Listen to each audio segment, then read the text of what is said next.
Je suis rentré tôt un après-midi et j'ai entendu ma femme dire quelque chose qu'elle ne voulait jamais que j'entende. Je suis parti sans un mot et n'ai rien dit. Ce que j'ai découvert au cours des jours suivants était si calculé, si délibéré, que j'ai encore du mal à croire à quel point j'ai failli tout perdre. Et je dis bien tout. Je m'appelle Dorian Brewster. J'ai 46 ans. Je travaille dans l'installation de systèmes de CVC commerciaux depuis 22 ans. Je ne suis pas le genre d'homme à parler beaucoup de ses sentiments. Je ne l'ai jamais été. Je me lève tôt, je fais mon travail, je rentre à la maison. C'était le pacte que je m'étais fait jeune, et pendant la majeure partie de ma vie, ça a tenu bon. Jolene et moi nous sommes rencontrés quand j'avais 27 ans. Elle en avait 24 et travaillait à la réception d'une clinique de physiothérapie à Columbus, Ohio. Elle avait cette façon de rire qui rendait la pièce plus chaleureuse. Nous nous sommes mariés 2 ans plus tard, avons acheté une maison à Westerville et avons bâti ce que je pensais être une vie solide. Pas d'enfants. Ça ne nous est pas arrivé. Et après un certain temps, nous avons arrêté d'essayer. Nous avions la maison, le chien, les routines. Nous avions l'un l'autre. Ou du moins, c'est ce que je croyais. En y repensant maintenant, je vois les signes que j'ai manqués, les longues soirées qu'elle passait sur son ordinateur portable, l'écran tourné loin de moi, les retraites de consolidation d'équipe le week-end de son entreprise de marketing, qui semblaient se produire de plus en plus souvent. La façon dont elle a cessé de chercher ma main au cinéma. J'ai remarqué chacune de ces choses séparément, mais je ne les ai jamais mises bout à bout. Peut-être que je ne voulais pas. Peut-être que j'étais juste trop fatigué d'une longue semaine passée à ramper dans les conduits pour poser les bonnes questions. Un homme peut construire des murs autour de ses angles morts sans jamais prendre une seule brique. Le jour où tout a changé a commencé comme bien d'autres jours. J'étais à mi-chemin d'un appel de service dans un centre commercial du nord de la ville quand l'entrepôt de fournitures a appelé. La pièce dont j'avais besoin n'arriverait que jeudi. Le travail était terminé pour la journée, 2 heures plus tôt. J'ai envoyé un SMS à Jolene. Pas de réponse. J'ai supposé qu'elle était en réunion. Je me suis arrêté à la quincaillerie, j'ai pris une boîte de chevilles que j'avais l'intention d'acheter depuis un mois, et je suis rentré à la maison. Je suis entré dans l'allée à 15h47. Sa voiture était déjà là. Je me souviens avoir pensé qu'elle devait être partie tôt aussi. Je suis entré par la porte de service du garage, celle qui ouvre sur la buanderie, et j'étais en train de secouer la poussière de ma veste quand j'ai entendu sa voix venant de la cuisine. Elle n'était pas au téléphone. Elle parlait à quelqu'un en personne. Une voix d'homme, basse et calme, lui a répondu de quelque part près de l'îlot. J'ai figé. Il n'en a aucune idée, dit Jolene, et elle ne chuchotait pas. Elle était détendue, à l'aise. Dorian n'est pas le genre d'homme à regarder de trop près quoi que ce soit. Il fait juste confiance. C'est presque triste, honnêtement. L'homme rit. Un son bref et confiant qui me dit qu'il avait déjà entendu ce genre de choses. Tu ne ressens plus rien pour lui. Il y eut une pause, non pas hésitante, mais pensive, comme si elle se demandait si la question valait même la peine d'être répondue. J'ai cessé de ressentir quoi que ce soit pour Dorian il y a longtemps, répondit-elle d'un ton monocorde. C'est juste un meuble, et je le déteste à ce stade. Un meuble utile, mais quand même. Je suis resté dans la buanderie, ma veste à moitié enfilée, et le monde est devenu très silencieux. Non pas un silence paisible, mais le genre de silence qui vous envahit après qu'une chose a explosé. Je n'ai pas bougé pendant ce qui a semblé être plusieurs minutes. Ma botte était toujours déliée depuis que je l'avais desserrée en sortant du camion. Je l'ai regardée, me suis concentré sur le lacet, et respiré, puis je me suis retourné, suis ressorti et ai refermé la porte derrière moi sans un bruit. Je suis resté un instant dans mon camion, dans l'allée. Je pouvais voir la fenêtre de la cuisine d'où j'étais garé. Leur silhouette bougeait à l'intérieur, sans hâte, détendue, chez moi, ma maison. J'ai démarré le moteur et je suis parti. Je ne suis pas allé loin. J'ai fini par me retrouver dans un parc à environ 5 km, je me suis garé sur le parking vide près du terrain de baseball, et je suis resté là, moteur coupé. Bruno, notre berger allemand, n'était pas avec moi. Il était à l'intérieur. Cela m'a autant dérangé que tout le reste. J'ai rejoué ces mots, meuble utile. Pas cassé, pas terminé, pas compliqué, mais utile. Quelque chose que vous gardez parce qu'il est gênant de s'en débarrasser. Je n'ai pas pleuré. Je n'ai pas frappé le volant. Je suis juste resté là et j'ai laissé l'idée s'infiltrer, comme l'eau froide s'infiltre dans une chemise, lentement, complètement, jusqu'à ce qu'il n'y ait plus de partie sèche.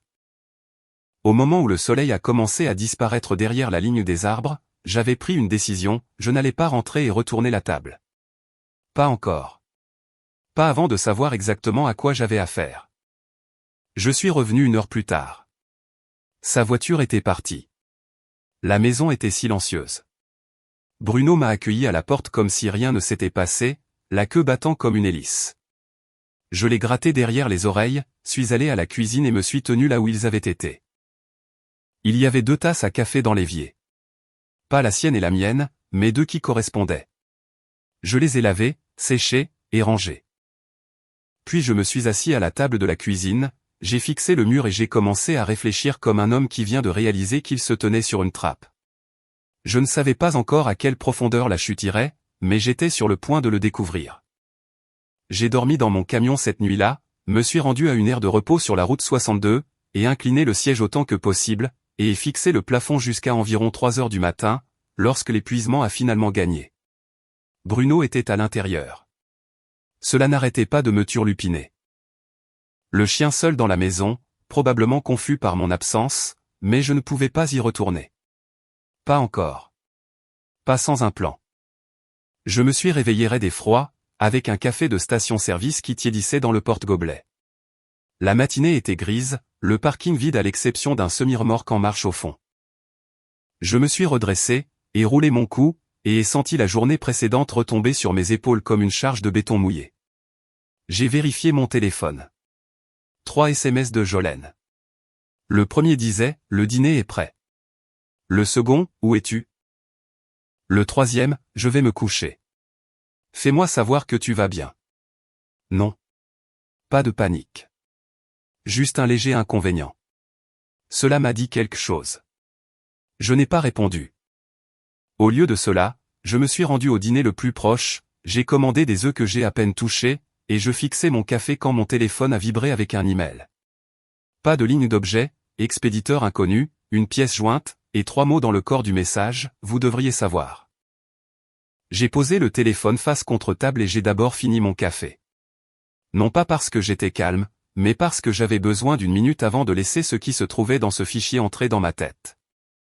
Quand je l'ai ouvert, la pièce jointe était une vidéo. 42 secondes, filmée à travers un restaurant. Lumière tamisée, bougie sur la table, le genre d'endroit que Jolene disait toujours être trop prétentieux à son goût. Et pourtant, elle était là, penchée vers un homme que je ne reconnaissais pas, sa main posée calmement sur son avant-bras. Elle souriait comme elle me souriait autrefois, les premières années, sans retenue, illuminée, pleinement présente. Puis l'audio est passé, étouffé d'abord, puis quelques mots clairs, il ne le verra jamais venir. C'est ça, le truc avec Dorian. Il regarde toujours droit devant lui. J'ai de nouveau posé le téléphone face contre table. La serveuse est venue, a rempli mon café sans que je le demande. Je l'ai laissé faire. Je suis resté là longtemps. Je ne reconnaissais pas l'homme dans la vidéo, mais je me souviendrais de son visage si je le revoyais. Mâchoire acérée, montre chère, la posture aisée de quelqu'un qui n'avait jamais eu à se soucier d'une commande de fourniture ou d'un compresseur cassé au milieu de juillet. Il ressemblait à quelqu'un qui achetait les choses plutôt que de les construire.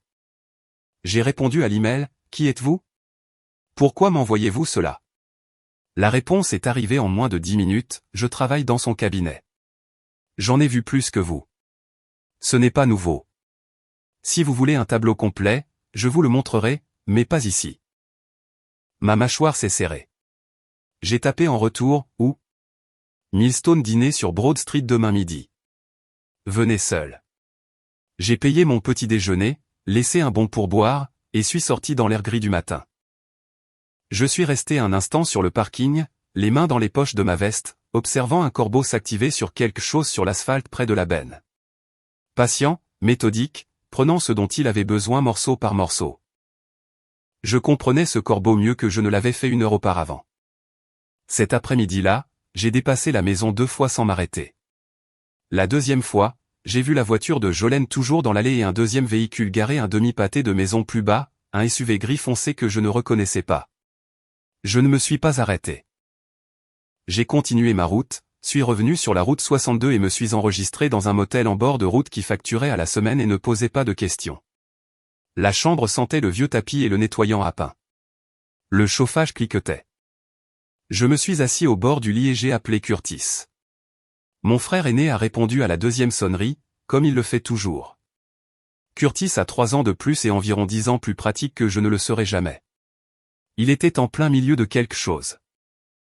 J'entendais des outils en arrière-plan, mais il s'est tu dès qu'il a entendu ma voix. « Parle », dit-il simplement. Alors je l'ai fait. Je lui ai tout raconté. La cuisine, les mots, la vidéo, l'email, la réunion de demain. J'ai parlé pendant près de 20 minutes sans m'arrêter, et Curtis a écouté sans m'interrompre une seule fois, ce qui est inhabituel pour lui. Quand j'ai terminé, il y a eu un bref silence au téléphone.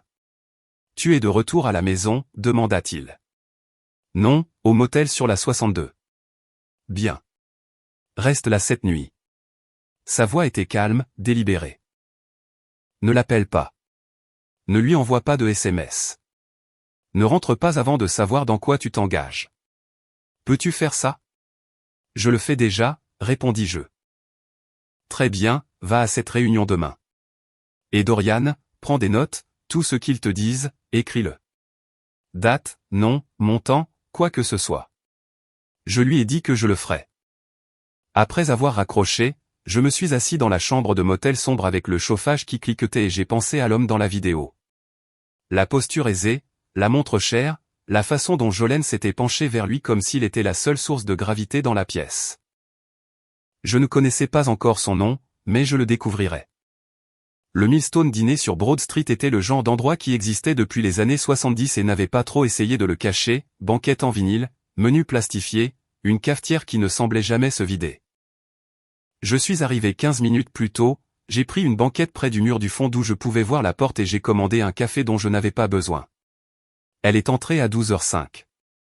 Début de la trentaine, manteau foncé, cheveux tirés en arrière. Elle se déplaçait avec une détermination contrôlée qui me disait qu'elle avait beaucoup réfléchi à sa venue ici. Elle m'a repéré avant que je puisse lever la main. Elle est venue directement et s'est glissée sur la banquette en face de moi sans enlever son manteau. « Dorian Brewster » dit-elle, non pas une question. « C'est ça », répondis-je. « Je suis René Stokes », dit-elle d'une voix basse. « Je travaille aux opérations au cabinet de Jolene. Depuis 3 ans. » Elle a fouillé dans son sac et a sorti une chemise cartonnée, la posant sur la table entre nous comme si elle plaçait quelque chose de fragile. Je l'ai regardée, sans la toucher encore. « Pourquoi faites-vous ça ?» ai-je demandé, observant son visage. René a serré les lèvres un instant. « Parce que je sais ce que Dylan Fontaine fait aux gens, » dit-elle prudemment. « Il me l'a fait à moi il y a 2 ans, avant de passer à votre femme. Il a utilisé les mêmes stratagèmes, le charme, les promesses, les arrangements financiers discrets. Au moment où j'ai compris ce qui se passait, il m'avait emprunté 11 000 $ et avait disparu pendant 4 mois. » Elle fit une pause. « Je ne suis pas là par gentillesse, monsieur Brewster. Je suis là parce que je sais comment ça se termine si personne ne dit rien. » J'ai laissé ça s'installer. Puis j'ai ouvert le dossier. À l'intérieur se trouvaient des documents imprimés, des captures d'écran de mai, des rapports de dépenses, 2 contrats de location et une lettre de préapprobation de prêt hypothécaire. Mon nom figurait sur le bail en tant que co-demandeur. Mon nom figurait sur le prêt hypothécaire en tant qu'emprunteur principal. Je n'ai jamais signé aucun de ces documents, jamais mis les pieds dans les propriétés listées, jamais parlé à l'agent immobilier dont le nom apparaissait en bas. Ma main était ferme pendant que je tournais les pages. Je m'en suis assuré. Ces signatures, dis-je doucement. Elles ne sont pas les miennes. Non, confirma René. Elle a tout soumis numériquement. Elle a utilisé vos déclarations de revenus et vos fiches de paie pour étayer les allégations de revenus. Fontaine a déjà fait ça. Il sait quels documents retirer et quel bureau traite les choses assez rapidement pour que personne ne regarde de près. J'ai posé le dossier et pris mon café. Depuis combien de temps ? La piste financière remonte à environ 14 mois. C'est à ce moment-là que Fontaine a commencé à apparaître dans son calendrier. René a fait glisser une feuille imprimée sur la table. Une chronologie qu'elle avait elle-même établie. Propre et datée. Il n'est plus agent immobilier agréé. Il a été signalé pour fraude il y a 5 ans au Tennessee. Ce qu'il fait maintenant est plus difficile à classer. Il trouve des femmes dans des mariages stables avec un bon crédit et les aide à faire la transition. J'ai fixé la chronologie. Il y avait une date il y a 3 mois avec une note à côté, amendement au bail. Signature de B obtenue. Jolene m'avait tendu un document un mardi soir alors que je partais pour un barbecue de départ à la retraite chez un voisin. Elle disait que le propriétaire avait besoin d'une décharge d'assurance actualisée sur le bien locatif que nous possédions sur Fremont Street. Je l'avais signé au comptoir de la cuisine en une douzaine de secondes parce qu'elle était là avec un stylo et que je lui faisais confiance. 12 secondes.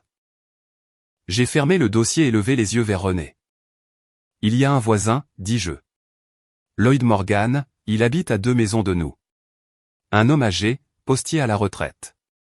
Il a mentionné il y a quelques semaines qu'il avait vu une voiture inconnue dans mon allée à quelques reprises. Il a dit qu'un homme en était descendu et était entré. René hocha lentement la tête. S'il peut décrire le véhicule ou l'homme, c'est utile. Surtout si cela établit un schéma d'accès. Il est vif, dis-je. Il remarque tout dans cette rue. Depuis 30 ans. Parlez-lui, conseilla TL doucement. J'ai rangé le dossier sous mon bras et je me suis levé. René, y a-t-il d'autres choses que vous n'avez pas encore imprimées? Elle a croisé mon regard. Oui. Pouvez-vous me les faire parvenir de la même manière? Certaines, dit-elle. Il y a des emails internes auxquels je peux accéder via le lecteur partagé. Donnez-moi quelques jours. Je l'ai remercié, j'ai laissé de l'argent pour le café et je suis sorti dans la pâle lumière de l'après-midi. Je suis resté un instant dans mon camion avant de démarrer, le dossier sur le siège passager, la chronologie face visible dessus. 14 mois, des propriétés dans 2 comtés, mon nom sur des documents que je n'avais jamais vus. J'ai sorti mon téléphone et j'ai envoyé un SMS à Curtis, ce soir. Il a répondu en moins d'1 minute, ici. Curtis vivait à 40 minutes au nord de Westerville dans une ferme aménagée, qu'il avait passé 8 ans à retaper lui-même. Quand je suis arrivé dans son allée de gravier juste après 18 heures, la lumière du Porsche était déjà allumée et son camion était garé avec le haillon abaissé, comme s'il m'attendait. Je suis entré par la porte arrière. Il avait déjà un tableau blanc installé sur le mur de la cuisine. 3 colonnes, documents, personnes, chronologie. J'ai failli sourire. Curtis avait toujours été celui qui organisait les choses quand le monde devenait chaotique. Alors que j'étais le genre d'homme qui résolvait le problème qui se présentait à lui, il était celui qui cartographiait tous les problèmes qu'il pouvait voir venir. Il a versé du café sans demander, l'a posé devant moi et s'est assis en face de la table. Montre-moi. J'ai étalé le dossier pièce par pièce. Il l'a parcouru méthodiquement, lisant chaque page entièrement avant de passer à la suivante, prenant de petites notes en marge d'un bloc-notes. Quand il est arrivé à la préapprobation de prêt hypothécaire, il s'est arrêté. C'est ta signature numérique, dit-il, en la soulevant. Falsifié, répondis-je platement. Elle avait accès aux anciens documents de clôture lorsque nous avons refinancé la maison en 2019. Même format, même police. Curtis le posa lentement. Dorian, ce n'est pas seulement de l'infidélité. Je sais ce que c'est. Il tapota le papier. C'est de la fraude. Fraude à l'identité. Tu comprends? Cela signifie que tu pourrais être tenu responsable de toute dette liée à ces documents si elle disparaît et les laisse derrière elle. Je sais, répétai-je. Il m'étudia un instant, puis hocha la tête, acceptant que j'avais déjà fait le calcul. Très bien, alors nous agissons vite. Il se tourna vers le tableau blanc et retira le capuchon d'un marqueur. D'abord, ton crédit. Tout est gelé ce soir. Les 3 bureaux. Tu le fais depuis ton téléphone pendant que nous sommes ici. Il écrivit, geler le crédit, en haut de la première colonne et l'entoura. Deuxièmement, j'appelle un gars que je connais. Un enquêteur d'entreprise qui travaille sur les cas de fraude pour les compagnies d'assurance. Je veux tout savoir sur Dylan Fontaine avant que ce nom n'ait 2 jours. J'ai sorti mon téléphone et j'ai commencé le processus de gel de crédit pendant que Curtis passait son appel. La conversation a été courte, professionnelle.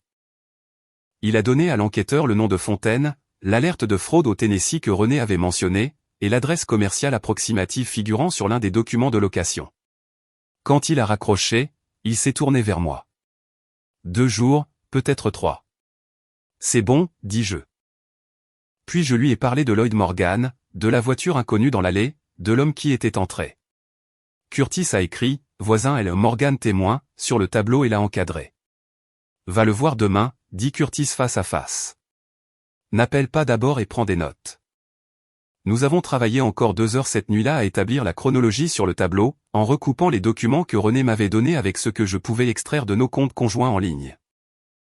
Curtis a trouvé quelque chose que j'avais manqué, un transfert de $4200 de notre épargne commune vers un compte que je ne reconnaissais pas, effectué un samedi matin 3 semaines plus tôt alors que j'étais sur un chantier.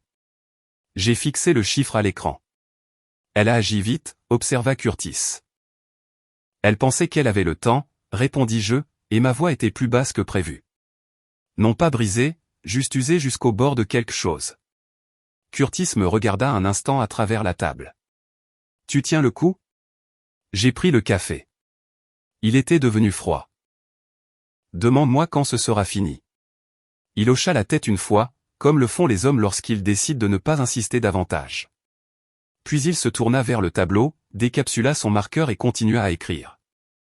L'enquêteur de Curtis est revenu en 36 heures, pas 3 jours. Il s'appelait Paulson, et il a envoyé un PDF de 6 pages que Curtis m'a transmis à 7 heures du matin un jeudi matin, alors que je mangeais une barre granola sur le parking du motel et regardais un camion d'entretien tourner au ralenti près de la benne. J'ai tout lu 2 fois avant de démarrer le moteur. Dylan Fontaine, 44 ans, né à Knoxville, Tennessee. Permis d'agent immobilier révoqué en 2019 suite à une plainte pour fraude déposée par une société de titres à Nashville. 2 procès civils, tous 2 réglés à l'amiable, tous 2 avec des accords de non-divulgation qui gardaient les détails enfouis. Il avait opéré sous 3 noms commerciaux différents dans 4 États au cours des 7 dernières années. Aucun d'entre eux actif pendant plus de 18 mois avant de disparaître. L'actuel LLC qu'il exploitait en Ohio avait été enregistré il y a 8 mois, même stratégie, nouvel État. Mais c'est la dernière page qui m'a glacé le sang, une sensation que je n'ai pas pu me débarrasser de toute la journée. Paulson avait extrait les registres publics de notre police d'assurance habitation, en particulier un amendement déposé il y a 6 semaines. Le bénéficiaire principal de l'avenant d'assurance vie joint à la police d'assurance habitation avait été modifié. Le bénéficiaire original était Curtis, comme nous l'avions convenu il y a des années, lorsque Jolene et moi n'avions pas d'enfants à nommer. Le nouveau bénéficiaire était une société holding appelée Brightline Property Solutions LLC, enregistrée au Delaware. Seul membre, Dylan Fontaine. Je suis resté avec ça pendant longtemps. J'ai appelé Curtis depuis le parking. Il a répondu rapidement, ce qui signifiait qu'il avait déjà lu le PDF. Tu as vu la dernière page, dis-je. Je l'ai vue, répondit Curtis, la voix tendue. Elle a changé le bénéficiaire de l'avenant d'assurance vie il y a 6 semaines. Je sais, une pause. Dorian. Cette phrase que René t'a dite, d'ici juillet, il sera parti d'une manière ou d'une autre. Tu dois l'entendre différemment maintenant. Je l'étais déjà. Il s'agit probablement toujours de l'effacement financier, dit Curtis, bien qu'il ne semblait pas entièrement convaincu. Fontaine a besoin de l'angle de l'assurance comme solution de repli. Si tu es enterré sous les dettes et que ton nom figure sur suffisamment de documents frauduleux, un versement devient une sortie plus propre. J'ai terminé. C'est ça. Je dois m'arrêter ici une seconde, car pendant que cet homme s'éloignait discrètement en essayant de se ressaisir, elle était déjà en train de changer le bénéficiaire de sa police d'assurance vie pour la compagnie de son petit ami. Je n'ai pas de mots pour ce genre de calcul froid. Sincèrement, je n'en ai pas. Une autre pause. Quoi qu'il en soit, nous le documentons. Nous signalons le changement de police non autorisé à la compagnie d'assurance aujourd'hui. Je demanderai à Paulson de déposer une notification formelle. J'ai accepté. Puis mon téléphone a vibré avec une deuxième notification, un email de l'IRS, un avis de divergence sur une déclaration de revenus préliminaires soumise sous mon numéro de sécurité sociale.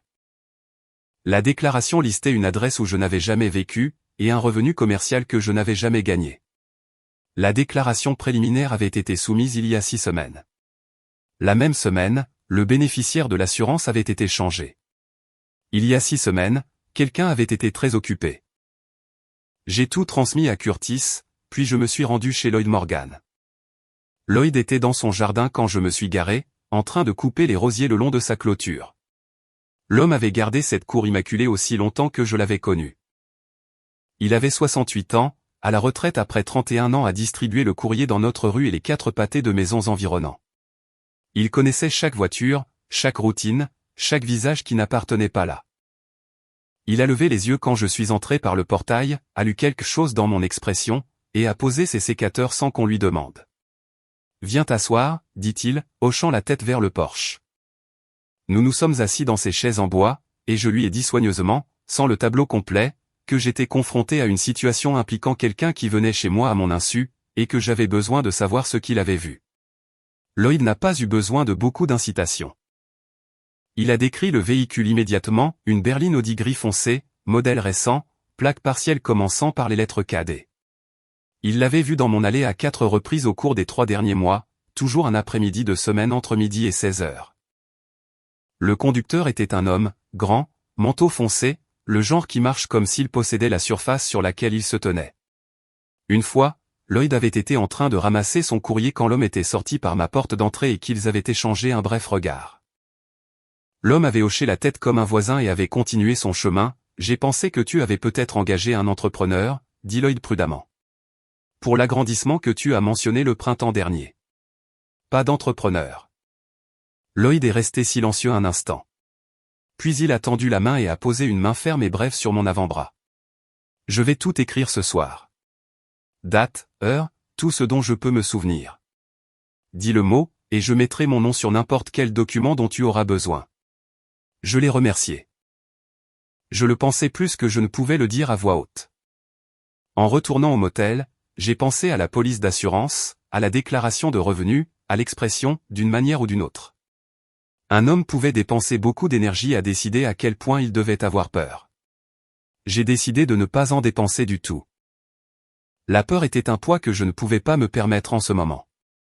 Ce que je pouvais me permettre, c'était la clarté, et je devenais plus lucide d'heure en heure. Bruno a disparu le vendredi. Je m'étais rendu à la maison en milieu de matinée pour prendre des outils dont j'avais besoin pour un petit travail. Je maintenais une routine. La dernière chose que je voulais, c'était que Jolene soupçonne que je préparais un dossier. J'avais toujours ma clé. Je suis entré par la porte de service, j'ai pris la boîte à outils dans le garage et j'ai appelé Bruno. Rien. J'ai traversé la maison. Son lit était vide. Sa gamelle était pleine, ce qui signifiait qu'elle n'avait pas été touchée depuis qu'elle avait été remplie, probablement ce matin-là. Sa laisse avait disparu du crochet près de la porte de service. J'ai vérifié le jardin. Le portail était ouvert d'environ 20 cm. Je suis resté dans le jardin un long moment à regarder ce portail. Il ne s'était pas ouvert tout seul. Le loquet était suffisamment rigide pour que Bruno ne puisse pas le pousser. Quelqu'un l'avait laissé ouvert délibérément ou à la hâte et n'était pas revenu le fermer. J'ai arpenté le quartier pendant 1 heure, appelant son nom jusqu'à ce que ma gorge soit sèche. Rien. J'ai parcouru les rues environnantes en quadrillage lent, les fenêtres baissées. Pas de Bruno. J'ai laissé mon numéro à 3 voisins et j'ai posté sur l'application du quartier avant même de retourner au motel. Et je me suis assis sur le bord du lit du motel et j'ai fixé le sol. Ce chien avait dormi à mes pieds pendant 7 ans. Il avait été avec moi dans le camion sur une centaine de chantiers. Il avait été la seule chose chaleureuse et simple dans une maison devenue froide. Ma mâchoire s'est contractée. J'ai passé un appel. Jolene, dis-je quand elle a répondu, et je gardai ma voix complètement neutre, comme on le fait quand on s'efforce de ne pas montrer le fil. Bruno a disparu. Le portail était ouvert. Oh non, dit-elle, et elle fit cela avec une préoccupation qui semblait presque convaincante. J'ai dû le laisser ouvert quand je l'ai sorti ce matin. Je suis tellement désolé, Dorian. Elle ne proposa pas d'aider à chercher. J'ai raccroché et je suis ressorti. 2 heures plus tard, mon téléphone a sonné. C'étaient les Henderson, 4 pâtés de maison au nord. Un couple de retraités toujours en promenade. Ils avaient trouvé Bruno en train de renifler leur clôture arrière et l'avaient reconnu grâce à l'application du quartier. J'y suis allé en 10 minutes et quand j'ai ouvert la portière du camion, Bruno s'est jeté sur moi comme s'il avait cherché aussi intensément de son côté. Je l'ai conduit directement chez Curtis. Il n'y retournerait pas.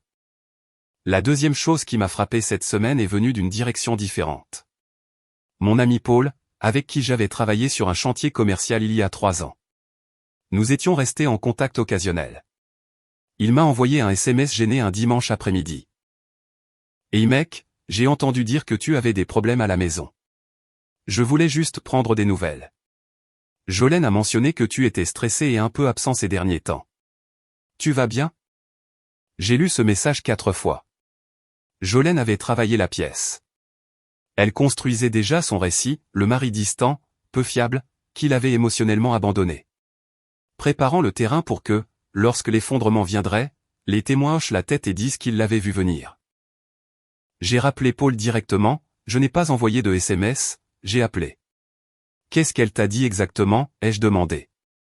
Paul hésita, juste que tu étais distant, que tu disparaissais pendant des jours sans explication. Qu'elle s'inquiétait pour toi. Paul, dis-je calmement, j'ai besoin que tu m'écoutes attentivement. Je ne vais pas entrer dans les détails maintenant, mais ce qu'on te dit est une version des événements qui a été délibérément construite. Quand ce sera terminé, je m'assierai avec toi et je t'expliquerai tout. D'ici là, j'apprécierais que tu gardes à l'esprit ce que je te dis avant de te faire une opinion. Il y eut une longue pause. Puis Paul dit, compris. C'était suffisant pour l'instant. Je suis rentré au motel avec Bruno recroquevillé sur le siège passager, la tête sur ma cuisse tout le long du trajet. J'ai gardé une main sur le volant et une main sur l'arrière de son cou. Certaines personnes vous montrent qui elles sont par les mensonges qu'elles racontent. D'autres vous le montrent par ceux qu'elles tentent de recruter pour raconter ces mensonges à leur place. Jolene venait de me montrer les deux. Curtis avait un contact dans une compagnie d'assurance titre qui lui devait une faveur. Le genre de faveur qui est rendue discrètement et sans paperasse. Grâce à lui, nous avons confirmé que la propriété à Cleveland que Jolene et Fontaine s'apprêtaient à acquérir devait être clôturée dans 11 jours. 11 jours. La préapprobation de prêt hypothécaire était toujours active. Mon nom y figurait toujours. Si nous n'agissions pas avant cette date, la transaction serait enregistrée avec ma signature numérique sur l'acte, et je serais légalement lié à une propriété que je n'avais jamais vue, financée par des documents de revenus que je n'avais jamais fournis. Nous n'allions pas laisser cela arriver. Mais avant de toucher à la machinerie légale, Curtis voulait une dernière pièce. Quelque chose avec sa voix. Quelque chose qui mettrait sa connaissance du stratagème au-delà de tout doute raisonnable. Renée a passé l'appel. Elle a contacté Jolene un mardi matin sous prétexte d'avoir besoin de conseils sur un contrat de fournisseur. Une demande assez courante étant donné le rôle de Renée dans les opérations. Elles se sont rencontrées dans la petite salle de conférence du 2e étage de l'entreprise, dont Renée savait qu'elle avait un haut-parleur de plafond défectueux que le service informatique ignorait depuis des mois. Elle portait un petit enregistreur numérique dans la poche de sa veste, du genre qui capte clairement une conversation dans une pièce à 1,80 mètres. Curtis et moi étions assis dans son camion dans un parking souterrain à 3 pâtés de maison et nous attendions. Renée est restée là pendant 41 minutes. Quand elle est sortie et est montée dans sa propre voiture, elle a envoyé un mot, bien. Ce soir-là, nous trois étions assis à la table de la cuisine de Curtis et avons écouté l'enregistrement sur son ordinateur portable, le volume au maximum. La majeure partie était professionnelle, termes de fournisseur, chaîne d'approbation, l'échafaudage banal d'une journée de travail. Mais ensuite, Renée a orienté la conversation avec un commentaire décontracté sur le stress que cela devait être de jongler avec tout. Et la voix de Jolene a changé, détendue, confiante, comme les gens parlent quand ils pensent être entre alliés. Honnêtement, le plus difficile est d'attendre, dit Jolene sur l'enregistrement, sa voix claire et tranquille. Tout est presque en place. Le nom de Dorian est sur la propriété de Cleveland. L'assurance est réglée. Et une fois que nous aurons finalisé la situation fiscale, il n'y aura plus rien à démêler. La voix de Renée était soigneusement neutre, et Dorian ne sait rien de tout ça. Une pause. Puis Jolene, presque légère, Dorian fait confiance à tout ce que je lui donne. Je lui donne des choses depuis 19 ans. Il n'a jamais regardé 2 fois. Je suis resté assis à cette table et j'ai écouté ma femme me décrire comme une serrure qu'elle avait appris à crocheter sans effort. Curtis avait les bras croisés et la mâchoire serrée. Il n'a pas dit un mot avant la fin de l'enregistrement. Puis il a tendu la main et a fermé l'ordinateur portable. C'est suffisant, dit-il doucement. Le lendemain matin, je me suis rendu à notre banque, non pas la succursale que nous utilisions habituellement, mais l'agence principale du centre-ville, et je me suis assis en face d'un spécialiste de la fraude nommé Gérald Holt, qui avait la manière prudente d'un homme qui avait entendu beaucoup de choses difficiles et avait appris à ne pas le montrer. J'ai exposé la documentation dans l'ordre où Curtis et moi l'avions organisée, la demande de prêt hypothécaire falsifié, l'amendement d'assurance non autorisé, la déclaration fiscale frauduleuse et une transcription imprimée de la partie pertinente de l'enregistrement avec une référence horodatée. Gérald a tout examiné sans m'interrompre. Quand il a fini, il a retiré ses lunettes et les a posées sur le bureau. « Monsieur Brewster, dit-il, il y a 2 virements que je dois vous signaler immédiatement. » Il a tourné son écran vers moi. Le premier est un virement de $4200 qui a été compensé il y a 3 semaines de votre épargne conjointe vers un compte externe. Le second est un virement en attente initié hier de $22 000 de votre ligne de crédit sur valeur nette de la maison. Celui-ci n'est pas encore réglé. $22 000. J'ai regardé l'écran et j'ai gardé ma respiration régulière. Combien de temps ai-je pour arrêter le virement en attente, ai-je demandé. Gérald a pris son téléphone. Je vais passer cet appel tout de suite. Il l'a fait. Le virement a été signalé, puis gelé en attendant l'enquête. Gérald m'a assuré qu'il ne serait pas réglé tant que l'examen de fraude serait ouvert. Il a également mis en place un gel sur toutes les transactions futures des 2 comptes qui ne nécessitaient pas une vérification en personne avec une pièce d'identité valide. Je lui ai serré la main en partant, suis sorti sous la lumière de midi, et je me suis tenu sur le trottoir un instant, les mains dans les poches. $22 000 partis en un jour si j'avais été 2 heures plus tard. J'ai envoyé un SMS à Curtis, virement arrêté. La banque ouvre une enquête pour fraude. Sa réponse est arrivée en 30 secondes, bien. Maintenant, nous laissons respirer et nous préparons la prochaine étape. La prochaine étape était le cabinet. René a organisé la réunion avec le directeur régional du cabinet par le système de planification standard. Pas d'alerte, pas d'irrégularité. Elle a demandé un examen de performance et de conformité sous le prétexte d'un processus d'audit interne que le cabinet effectuait annuellement. Jolene a reçu l'invitation au calendrier comme tout le monde. Elle l'a confirmé sans hésiter, ce qui m'a dit qu'elle se croyait toujours invisible. Elle ne l'était pas. La réunion était prévue pour le jeudi après-midi. Curtis et moi avons passé les 2 jours précédents à nous assurer que le dossier rouge que René allait remettre au directeur était bétonné.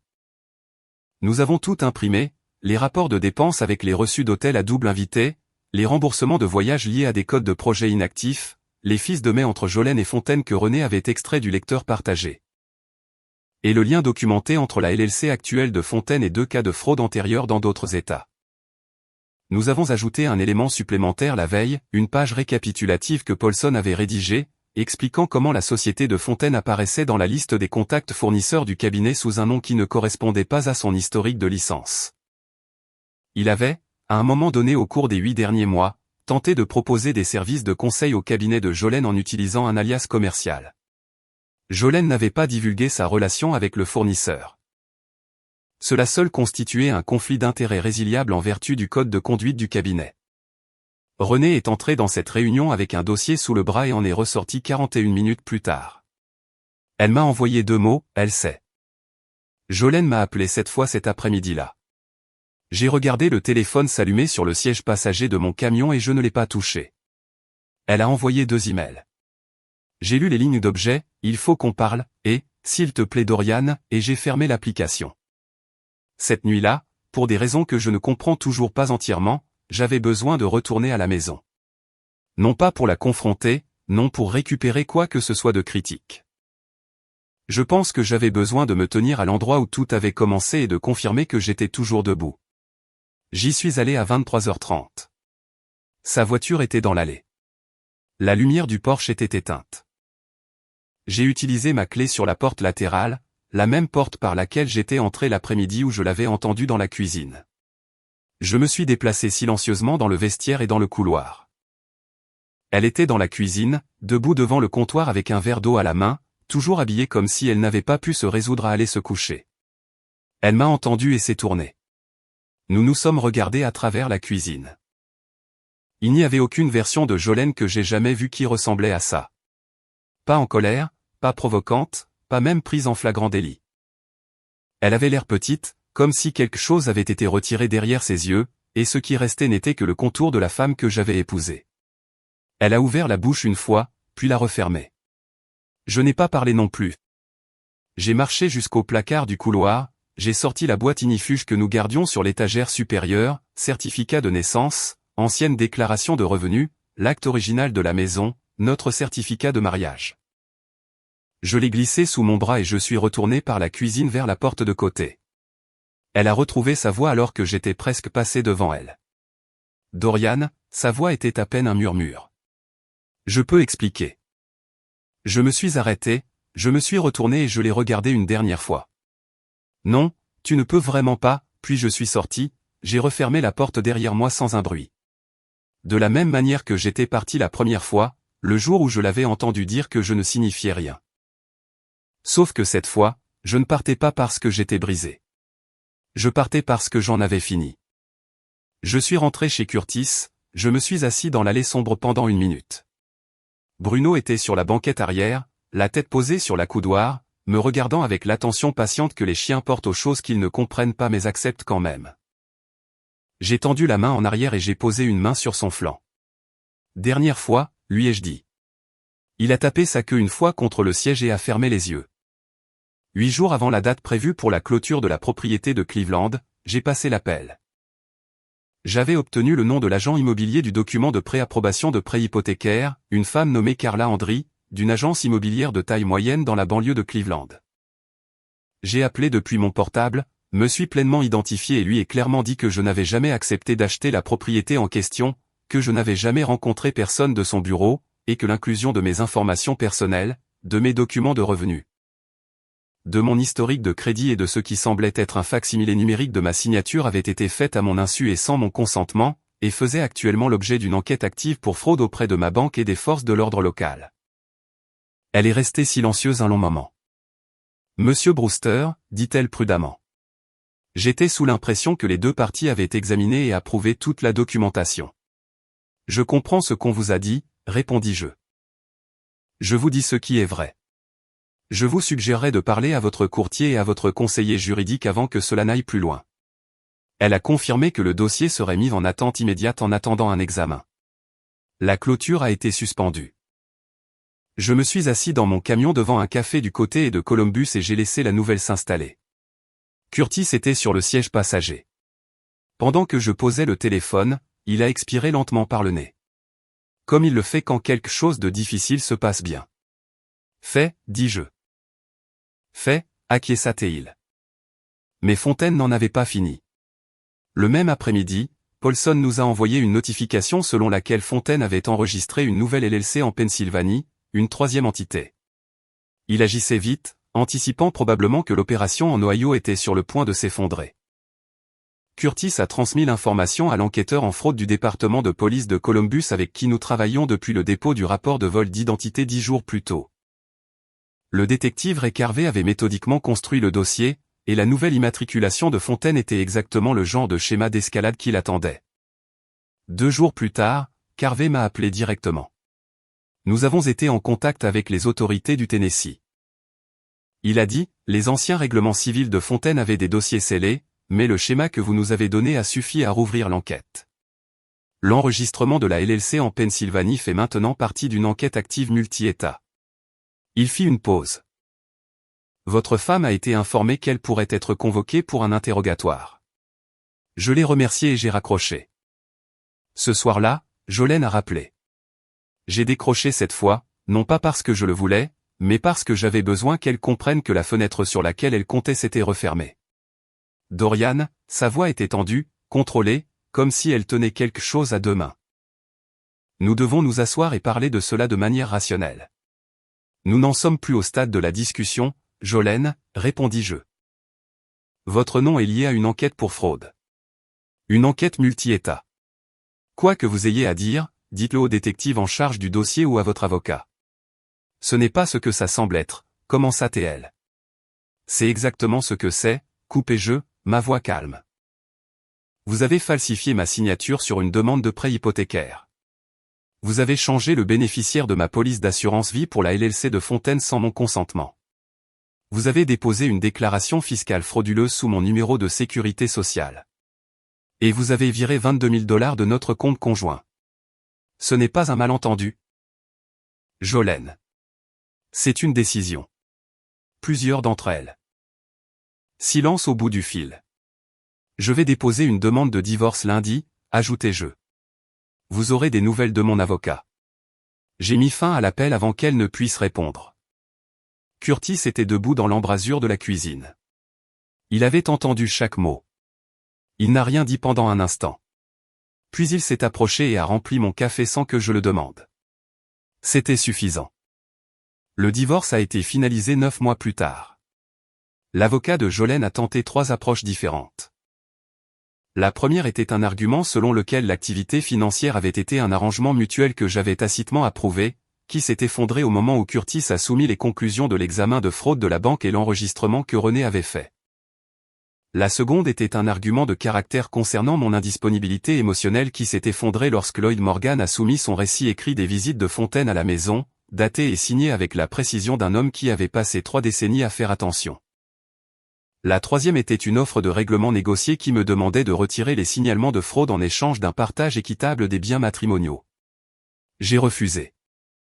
Le tribunal m'a accordé la pleine propriété de la maison de Westerville, le recouvrement des $4 200 qui avaient été compensés avant le gel bancaire, et un jugement contre Jolene pour les frais juridiques associés au dépôt frauduleux.